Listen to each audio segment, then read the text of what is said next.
హైదరాబాద్ నగరంలో అక్రమ నిర్మాణాలు చేపట్టిన వారి గుండెల్లో హైడ్రా రైళ్లు పరిగెట్టిస్తుంది. వరుస కూల్చివేతలతో హడలెత్తిస్తుంది. ఎక్కడ అక్రమ నిర్మాణాలున్నా రాత్రికి రాత్రే సదరు ప్రాంతానికి వెళ్లి అక్రమ కట్టడాలన్నింటినీ కూల్చిపడేస్తుంది. ఇప్పటికే చాలా చోట్ల అక్రమ కట్టడాలను కూల్చివేసిన హైడ్రా నేడు భారీ కూల్చివేతలకు సిద్ధమైనట్లు ప్రచారం జరిగింది.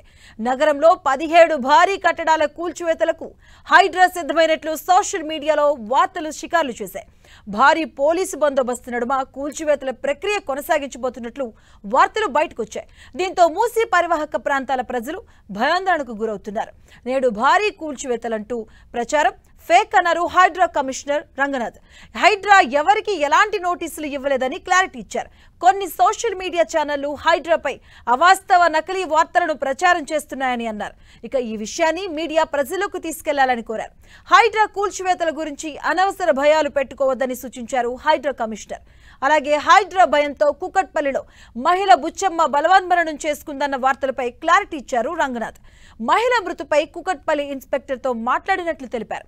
శివయ్య దంపతుల కూతుళ్లకు రాసిచ్చిన ఇల్లు కుకట్పల్లి చెరువుకు సమీపంలోనే ఉన్నప్పటికీ ఎఫ్టీఎల్ పరిధికి దూరంగా ఉన్నాయని తెలిపారు.